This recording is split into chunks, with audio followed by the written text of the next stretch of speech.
What is the story behind Meghan Markle's big media fallout? What drove Katherine to smash a bottle of whisky? What was David Beckham's birthday present from the royal family? And is King Charles being dragged into a transatlantic diplomatic storm with President Trump? We've got all those answers and more in another brilliant episode.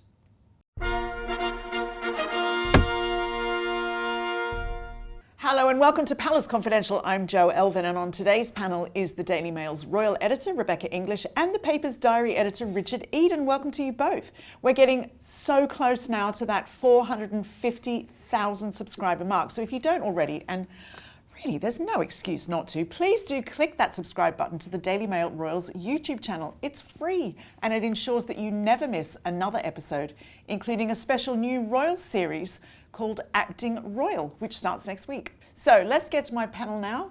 Rebecca, you were very much missed last week, so everyone will be glad to see you here. We'll kick things off with some breaking news. You'll see what I did there. That Katherine, Princess of Wales, has gone wild with a bottle of whisky. Should we be worried? She has. In fact, I should be up there today, but I've decided not to go so I can talk to you guys. Oh, but good. It's a royal first actually for Katherine. She is naming her first ship. And I'm not sure if other people around the world do this, but here we like to smash a bottle of something alcoholic against the side of it to do it. I imagine it's very satisfying. I've never had the opportunity. Yeah, if it goes right. Yes. It's not gone right always for the royals. Yeah.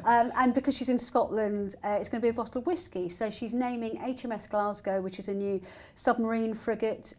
Big deal because there's been obviously a lot of employment around the ship in the Glasgow shipyards. So a big deal for her. So she's going up to that today. Do they use a really expensive bottle of whisky? I imagine that breaks a few hearts. I kind of hope not. It just seems such a waste, doesn't it?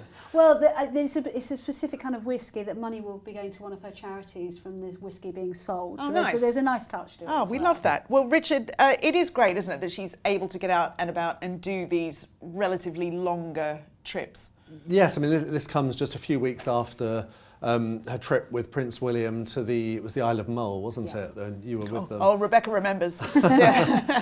Yeah, so clearly she's not insisting on just doing jobs, close to London or the home county. She's, going to all ends of the country, and that's great. And just, it's good to see her carrying out those engagements, and particularly, breaking new ground with the one today. So lovely to see. We love that. Well, it's also been a big week for the Prince of Wales, and our viewers have already been asking questions like these ones from Erin Doran, who says, I need some help. Well, we'll do our best, Erin. The Prince of Wales got a new title today with lots of pageantry and no family, just him, his dad, and, of course, Rebecca English was the only other person I knew in the whole 40-minute programme that I watched this morning.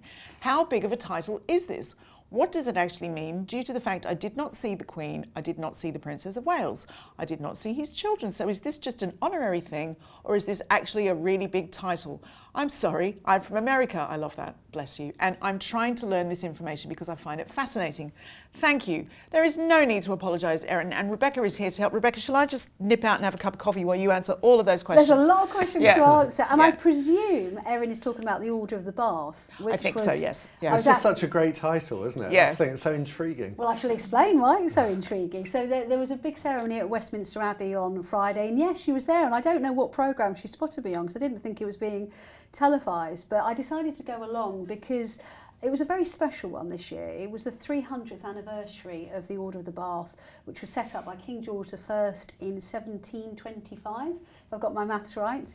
And it's one of these ancient orders of chivalry we have in this country. Now, it sounds very kind of oldie-worldy and Arthurian, but there is actually a serious point to them because there's a chance for either the sovereign or the government to recognise people who've really contributed to national life, which is what it's not about waving swords now, it's about... Or having a bath. Yeah, exactly. Yeah. Well, no, actually, funny enough, it is. Oh, okay. And this is an order of merit, basically, for senior military officials and civil servants, largely. There was a few other kind of royal household people there as well.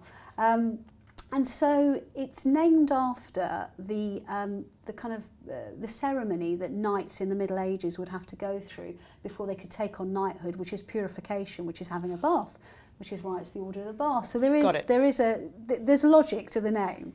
And basically the sovereign is always head of the order. And this was obviously King Charles's first time taking part in this ceremony as sovereign. The Prince of Wales is the Grand Master of the Order, and obviously King Charles and Prince Charles was Grand Master for many years, but William was being installed as Grand Master. Hence we see the fabulous kind of flowing robes, which I think he looked pretty magnificent in, I have to say. Well, it's interesting, isn't it? Because Richard, we've talked a lot about how William, not the biggest fan of all the sort of like, you know, ancient traditional robes and big plumes and that, but I even said on our little Palace WhatsApp group that there was this stunning photo where I thought he looked like something really like majestic is the word, isn't it? And really historic. Yeah, it was one of those photographs that's almost like a painted portrait. Yes. It was very sort of magisterial, very regal. And I think, you know, that shows the sort of majesty of monarchy. You need images like that, because if it was just Prince William in his usual, you know, lounge suit or whatever, there's nothing to differentiate him from any other man on the street. You know? But I think with these robes, it's sort of like, yes, you know, it's a 300-year-old order, but it shows that continuity and that respect for history. And I would say what was particularly special about this is I go to a lot of these kind of events at Westminster Abbey, and they're all amazing, but they are often quite big.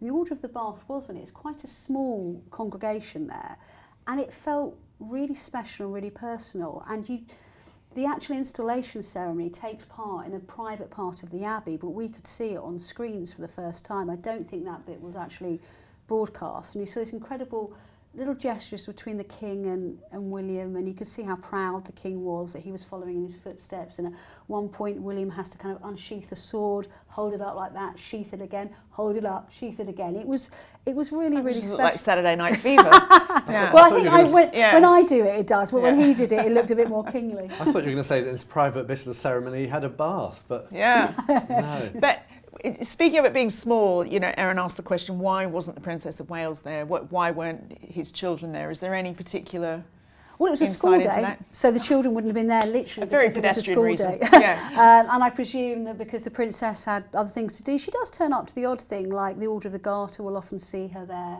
But this was, she just wasn't there for, to be honest, I didn't even check why, but... Well, it was a spectacle, and we know some people at the palace do watch this show, so our message to you is more ceremonial robes, please, for William. Now we move on to William in a top hat. William in a top hat. Rebecca, tell us all about this. So, I feel like I'm giving a bit of a history lecture this week. I love it. Every year we have 2 or 3 King's Garden parties at Buckingham Palace. They're always known as the King's or the Queen's Garden Party, but some of them are held by other members of the royal family, and this year the Prince and Princess of Wales were holding it. And it's the first time we've seen Katherine at a garden party for 2 years, because obviously she missed last year because it was at the start of this awful year she's had with cancer treatment. And it was a delight, I think, to see them back. A lot of the people who were going didn't know they were going to be there, so they were saying what an amazing surprise it was to see them. And, there were some very special guests there as well. Indeed, and we know that Katherine also met the family of someone who has been a guest on this very show. Yeah, so I think all our viewers will remember Liz Hatton, who was the lovely teenager who lost her very brave fight against cancer last year after completing this amazing bucket list of photography commissions that she hoped to achieve. And obviously in that she was invited by William and Katherine to Windsor Castle to photograph an investiture, had tea with them and came on our programme to talk about it. And in a really lovely gesture, William and Katherine invited her family down, her mother, her father, her stepfather and her brother Matteo to come. And actually I quickly met them for a cup of tea across the road beforehand. She only told me that morning she was going because she didn't want to let out the secret. Aww. But I met them for a cup of tea, and they were so touched because, as they said to Katherine there on the event, you really changed Liz's life because you gave her so many happy memories as a result of what you did for her, and that meant it changed our memories as well of the last few months of her life. So I know when people can be a little bit cynical about the royal family, but this is genuinely a moment where they made such a difference to a young woman and her family. Absolutely. And if, in case you don't know what we're talking about, we'll put a link to Liz's interview show in the link for this show. So yeah, you can catch up on that. But let's move on now, because Richard, last week we discussed how the royals were supposedly siding with the Beckhams over their row with their estranged son Brooklyn and his wife Nicola Peltz. And we saw evidence of their closeness again at the Chelsea Flower Show, didn't we? We really did, because one of the first people that King Charles and Queen Camilla greeted at Chelsea Flower Show was David Beckham. He was there, and he was wearing a rose, which is one of the King's roses, the new variety of He's basically like the adopted son now, isn't he? He really is. The conversation was really intriguing because the King was overheard asking. The first thing he said was, did you get the present? Did you get the gift? So it was David Beckham's 50th birthday recently, and it sounds like they sent some sort of present. We don't know for definite what it was, but my suspicion is it's something sort of garden related.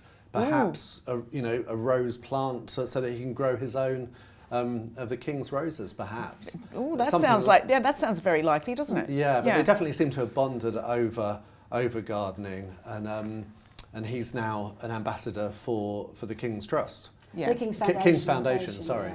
Yeah. That relationship continues to blossom, shall we say. Well, speaking of blossoming, the air is absolutely rife with pollen thanks to the Chelsea Flower Show. For those viewers who don't know, it's a huge event in London, but for England, for Britain, isn't it really, Rebecca? And tell us why it's so important to the royals. Well, the monarch tends to be patron of the Royal Horticultural Society, who run the Chelsea Flower Show, so the King is patron now. And obviously it's a particularly good fit for him because, as we know, he is passionate about gardening. I mean, if you've never visited them, it's worth going to see the gardens he developed at Highgrove. They're really stunning and quirky as well. Yeah. They're quite fun as well. They kind of bring his character to them. And gardening is actually big business in this country. And again, it's an example of the royal family lending their endorsement to something that actually is quite important for us in terms of trade and business and industry in this country as well. It is a fantastic event. Well, stick around because later in the programme we'll have some more beautiful pictures from the Chelsea Flower Show over the years. Rebecca, the King also talked about his health to one fan this week.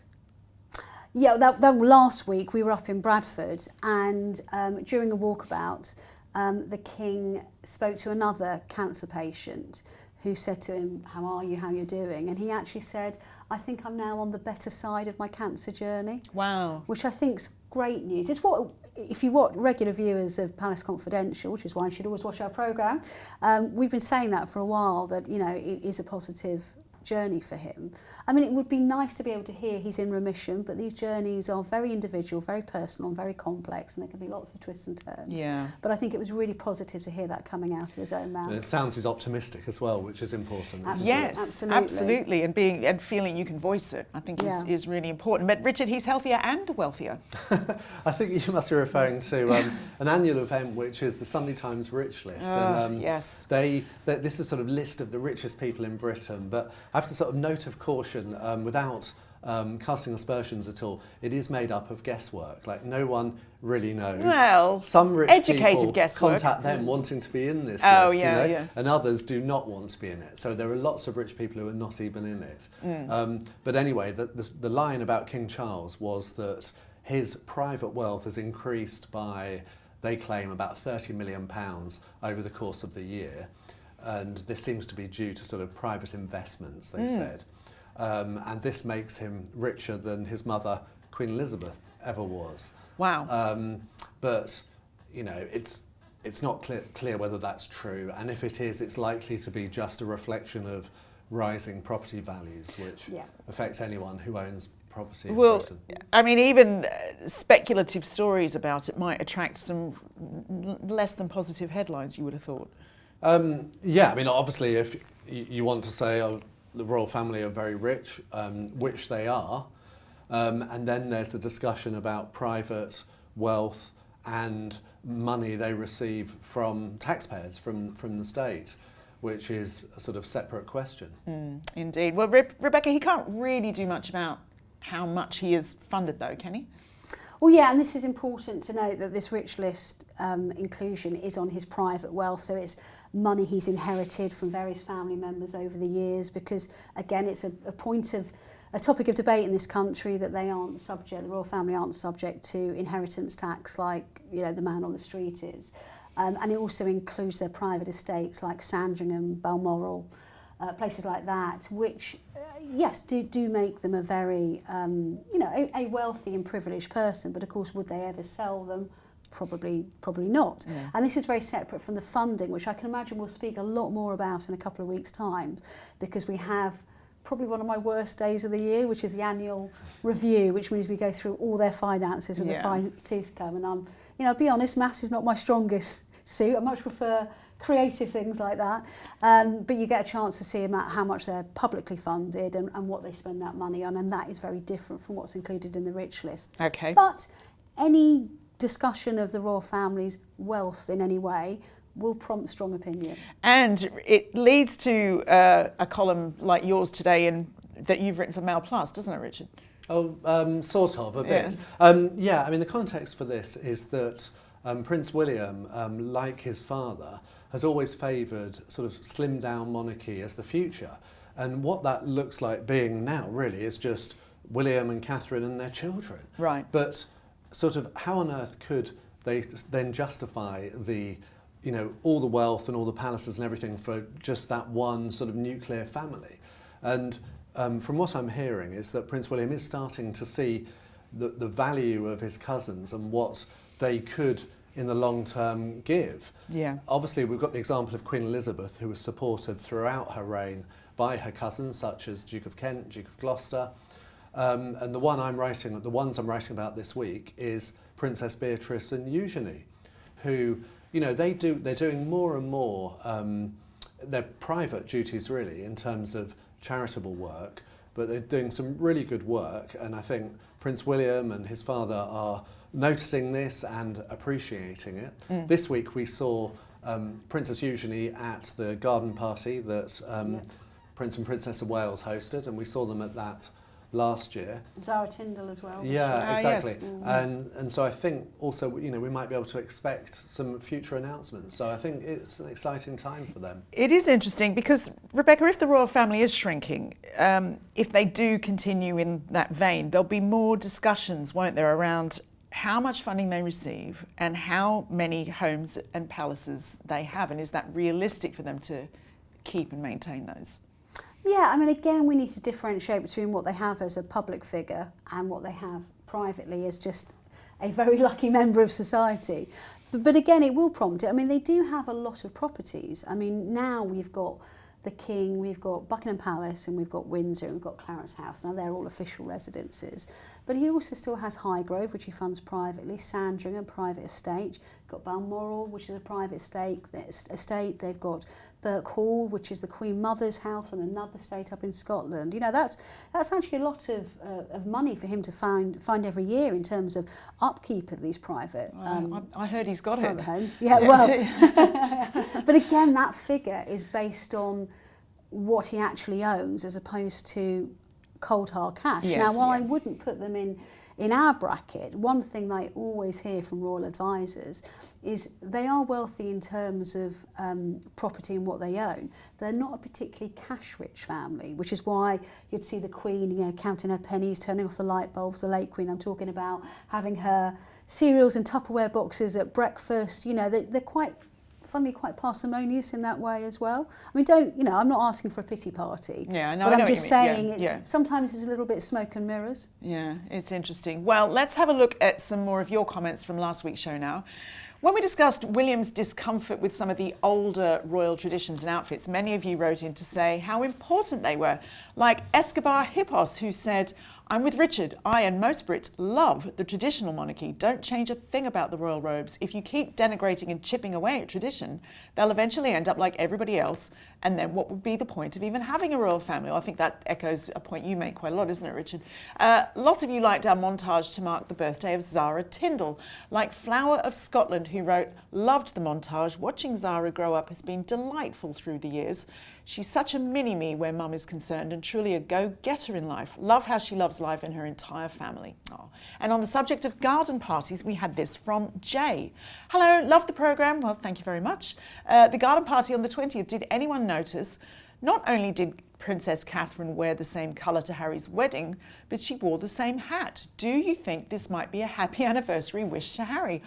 Oh, that's it. That's a conspiratorial little question. Rebecca, what do you think? No. Simple as that, no. There you go. It was, she's absolutely right. It is a hat she wore to the wedding and the outfit, but the dress was an beautiful Amelia Wickstead dress, and she'd worn that to a previous occasion as well, to one of the Queen Elizabeth Jubilees. So I don't think there's any story there to tell apart from she's re-wearing these beautiful outfits, and so should she. There you have it. No.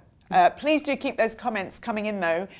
Keep them respectful as well, and then you might just find them read out on our show. Let's bring in my panel. Richard, to a story now written by Charlotte Griffiths, a longtime friend of the show, who's reported on a falling out between Meghan Markle and a former friend in the media. This is one, people that work in the media like us, we love these type of stories, but I think the viewers might be interested too. It's that one of Meghan's friends, was the editor of British Vogue, or certainly used to be. Dear friend Edward, yes. Edward Enninful, yes. And if the viewers might want to sort of remember a video that she did to promote her guest edit of Vogue, and it was pretty cringe-making. It was them sort of wearing like party hats and things like that. But anyway, they talked about their shared love of, I think it's mint tea, and anyway, they were besties for a while, these two. Yeah. But anyway, then it clearly went badly wrong. And I think they did that classic modern thing of unfollowing each other on social media, but it was known that they were really not on speaking terms anymore. Anyway, very interesting article by our colleague Charlotte Griffiths in the Mail on Sunday, she seems to have found out what actually went wrong.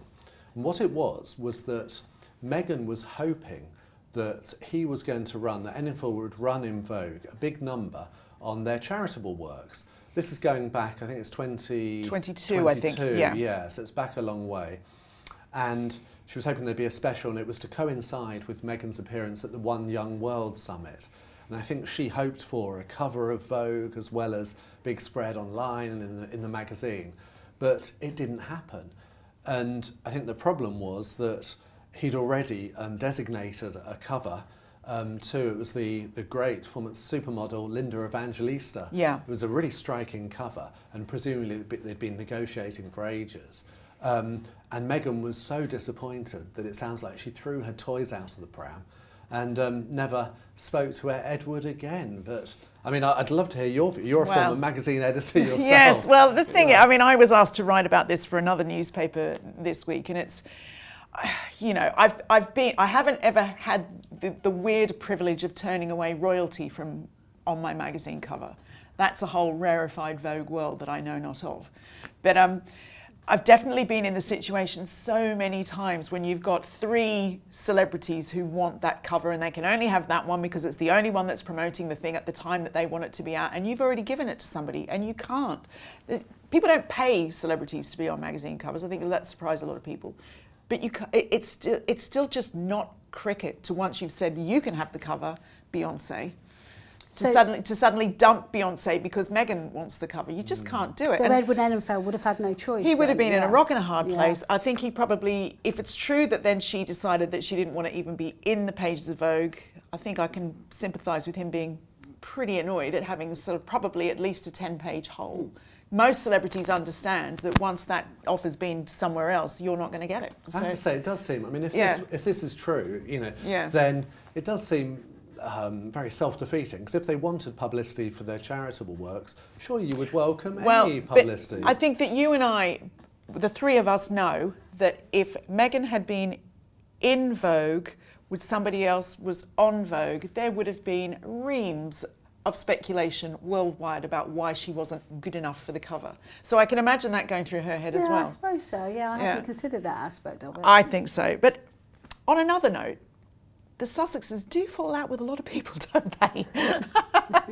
What do you think? I wonder if Edward Enninful has been given honorary membership of the Sussex Survivors Club. Oh, he may well have a T-shirt. He could design the T-shirt. We have to invite him onto this programme. Yeah, I mean... something tells me he won't come. But they have. I mean, famously, the Beckhams, we've seen a lot of commentary about this week, but, there's a lot of Harry's friends that don't speak to him anymore. I think I've referred once to... In an article I did around his 40th, I know of a very good friend of his. I mean, a very, very good friend. He doesn't speak to him anymore because of, I can't really go into too much detail, but some of the things that Harry has said in connection with his family that really upset him. You know, they've made, I wouldn't like to say they've made a lot of enemies, but they've definitely fallen out with a lot of people along the way. They do seem very insular, very isolated.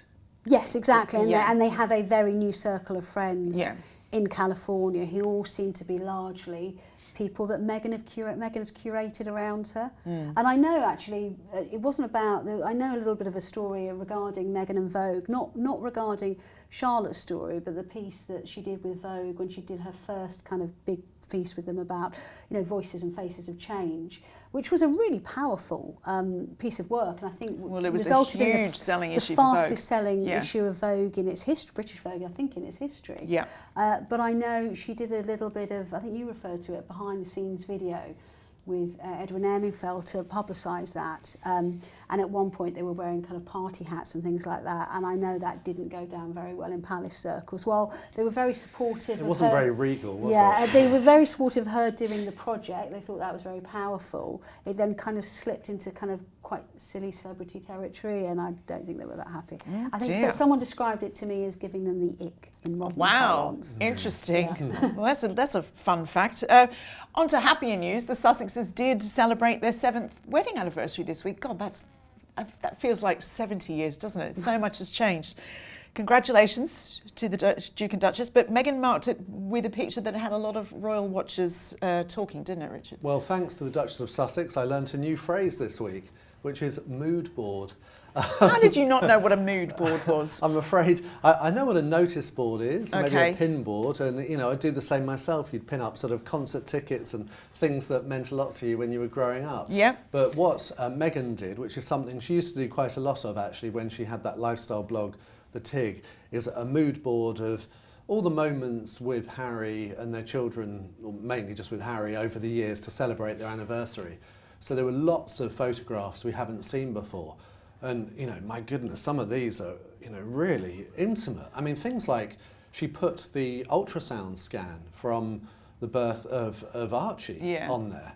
I mean, interesting that she didn't do one of Lilibet as well, but maybe she felt, you know, one was enough.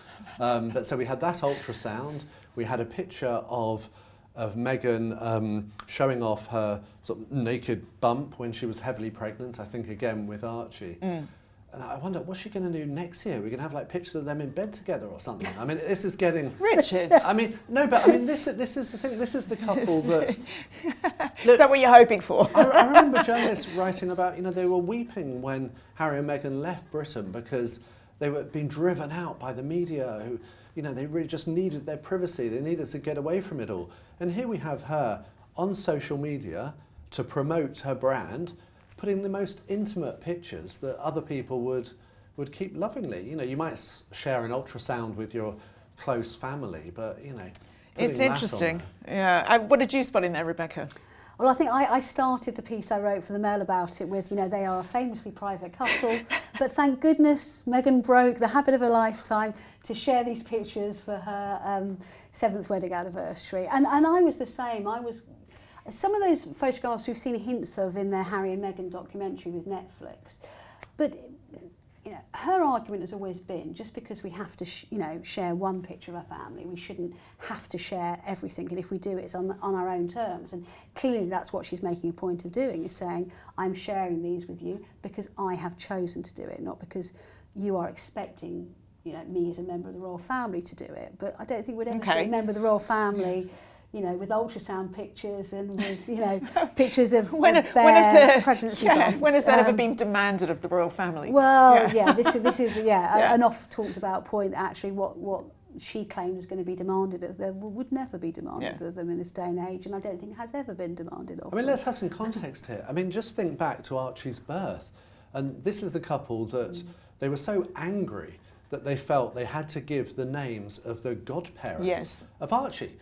They said this was outrageous. Like, why should we have to, you know, we shouldn't have to give such personal details away.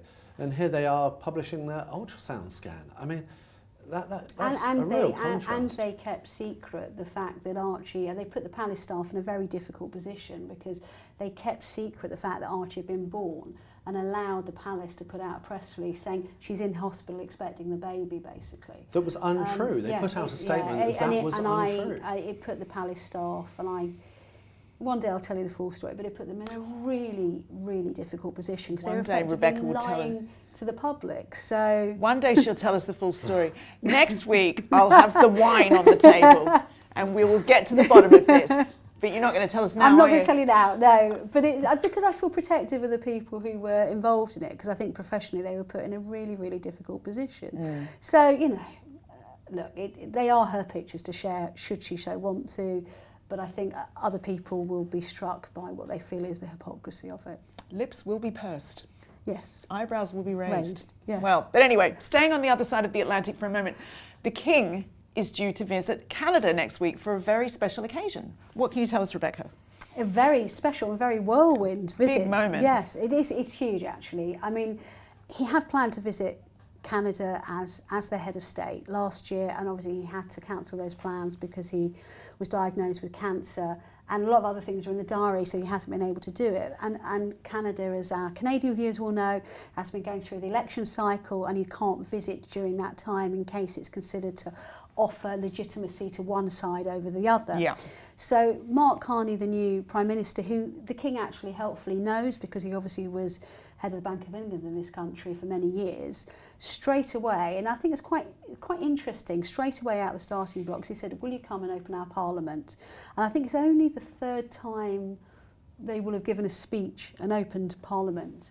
Queen Elizabeth, I think, did it twice over her long reign as Canada's head of state.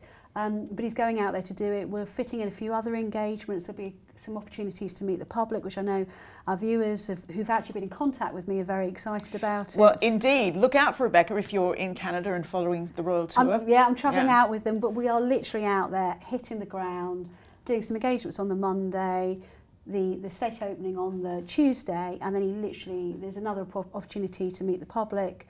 He'll be paying his respects at the War Memorial, and then literally straight on the plane back because he's got other stuff. But I think it's brilliant that he's going out there. And obviously there's a huge geopolitical story because of President Trump. Well, quite. I was going to say, that leads me nicely to the question. There are those calling for the King to issue a basic hands-off Canada message to President Trump. Well, I mean, it was the High Commissioner to Britain, the Canadian High Commissioner this week actually said that King Charles's visit will be seen as a hands-off Canada moment. So, you know, they're really ramping up the rhetoric ahead of the trip. And my goodness, you think, you know, the King's still undergoing cancer treatment, but he does have a hard job. Well, he's not a politician, but on the one hand, he's been sent out, you know, writing letters that was, you know, presented in quite a sort of vulgar way, really, by our Prime Minister in the White House to Trump, you know, inviting him.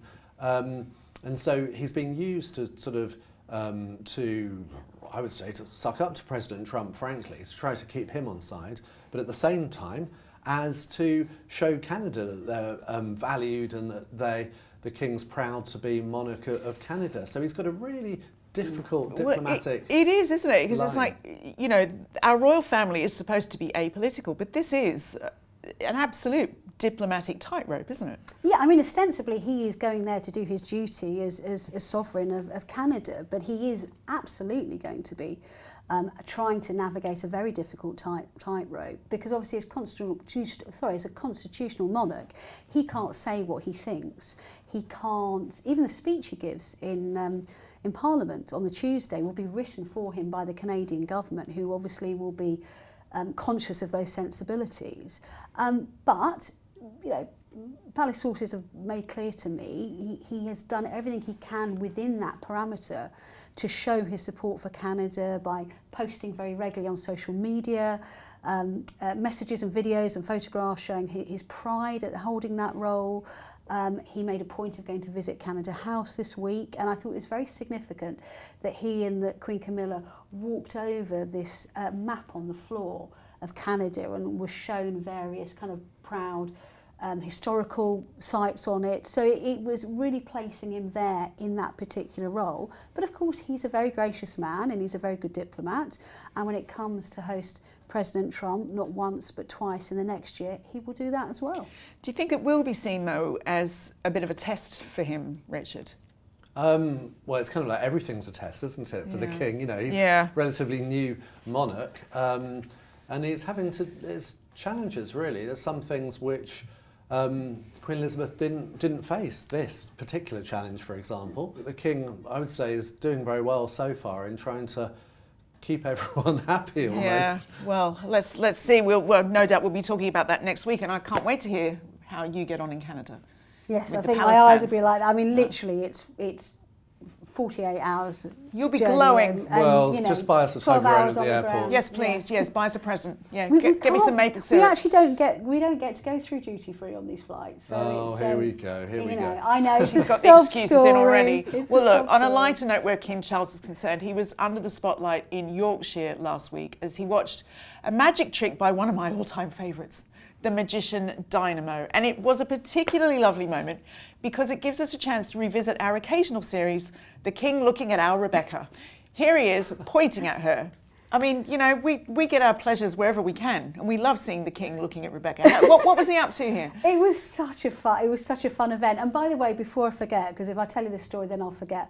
I met some amazing Palace Confidential fans in Bradford who wanted to say hello. And in fact, I also met some amazing ladies when I was covering a Palace Garden party the other week, so I wanted to say hello to them as well. But yeah, so Bradford, Dynamo, and actually it's really touching because he actually embarked on his career with help from the Prince's Trust. He got a grant for them, and he actually has done a lot for the king over the years because he said, I want to pay back to you what you did for me. And he was a part of a lineup, but of course he'd come prepared with some tricks. And, you know, the king's game for a laugh, and he said, oh, we've done a few tricks for me before, you know, and he said, well, I've done those in your estate, now I'm going to bring my estate to you, because he was in the kind of rough and ready, you know, part of the city. And so he did a very clever trick with newspaper cuttings, but then he did this trick where he had to, it's the classic, you know, pick a card and I'll guess your card, but Dynamo, there's always a little bit of a twist to it. And so he correctly found the king's card, which was the King of Hearts, appropriately. And then he said, but just to prove this, and he said, look at your mobile phones, because he changed basically all the Wi-Fi codes on it to King of Hearts. And I was standing with my phone trying to do like a little video, and then Dynamo bizarrely turned to me and went, and you, basically, you look at your phone. So I had to put it down, and I think I kind of muttered under my breath, I was trying to film this, which is why the king was pointing and laughing. And true to form, we might be able to get it on screen. I took a little screenshot of it, that it was all down to the King of Hearts. Anyway, it was a fun interlude and a really nice day. He was I spoke to him afterwards, and he said, you know, I can't emphasise enough what this man has done for me. He didn't have to go out there, he didn't have to create it was then the Prince's Trust. He got a lot of grief for doing so. People said, you're treading in waters, you've got no, you know, position to be in. But he said he's changed so many people's lives, and I'm one of them. We love that. Absolutely love that. So, well, we're on to some more royal housekeeping now. Richard, a number of royals were at an equestrian event that was a favourite of the late Queen's. Yeah, this is the Royal Windsor Horse Show, which the Queen used to love, and so did Prince Philip, who would compete often in the carriage driving. And over recent years, we've seen Lady Louise Windsor as well take part in carriage driving events. I don't think she was there this time, but Prince Edward, her father, was, and he was there with his brother King Charles. So the King is keeping up that royal patronage, and it's literally on their doorstep at Windsor Castle. So it's still going strong. Very good. And Edward's been busy because he also met the new Pope, Rebecca.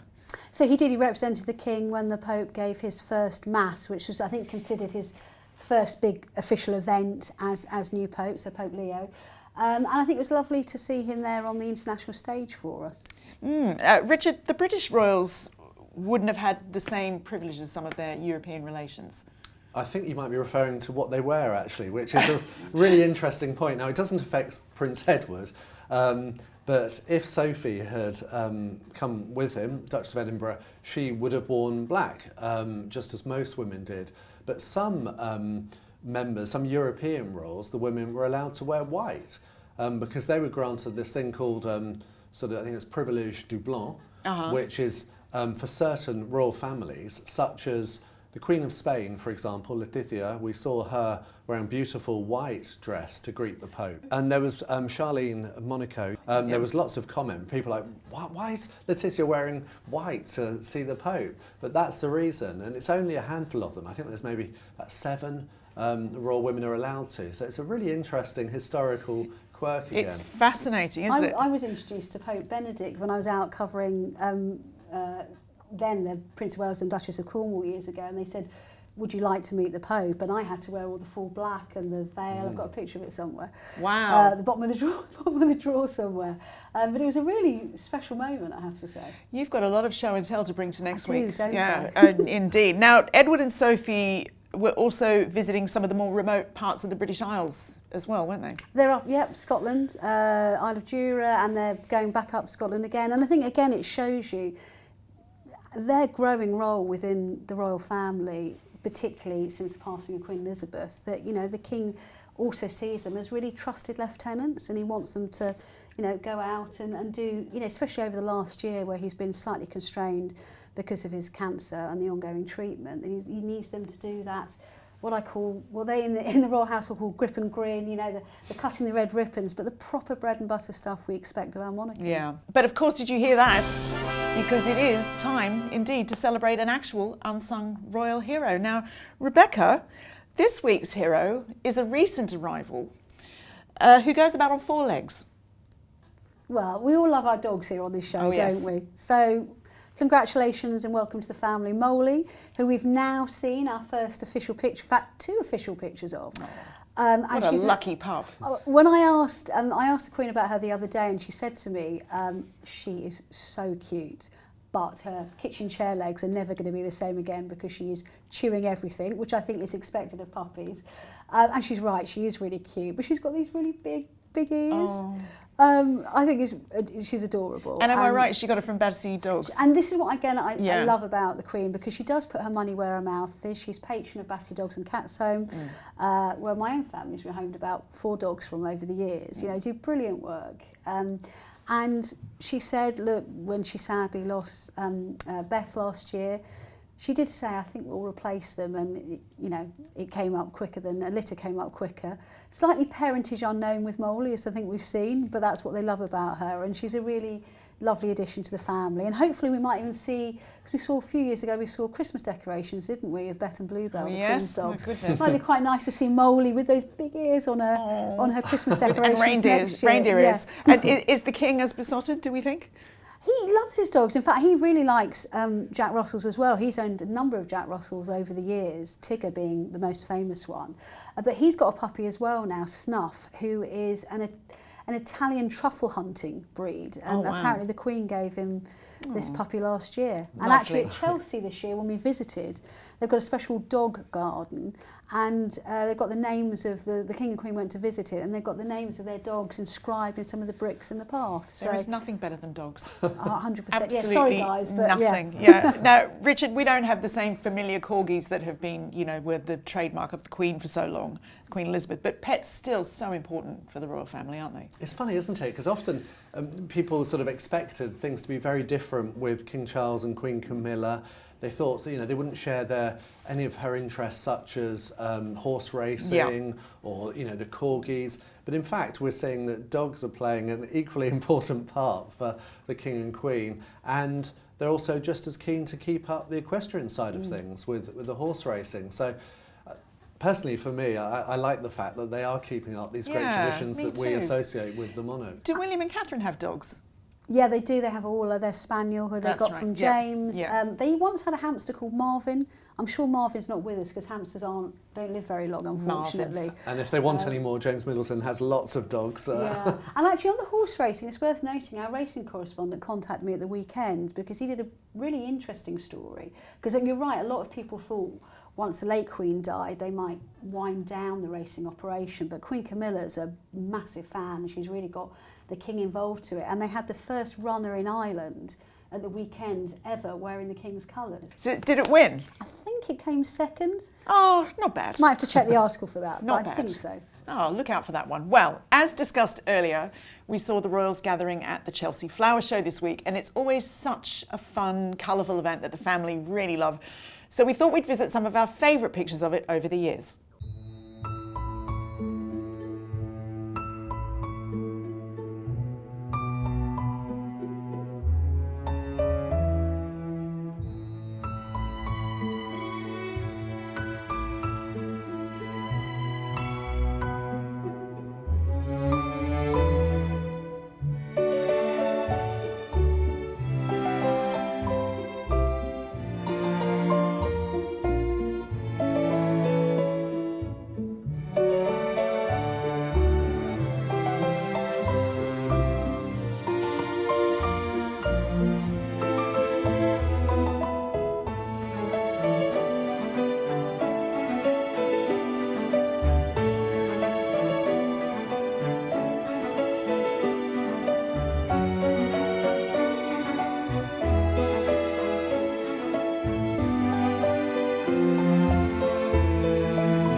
Wow, this has been a fascinating chat today. Thank you both. Now, a reminder to subscribe to the Daily Mail Royals channel for more great royal videos. It's just time now to say thanks to my panel, Richard and Rebecca, and of course to you, as always, for watching, and we'll see you next time on Palace Confidential.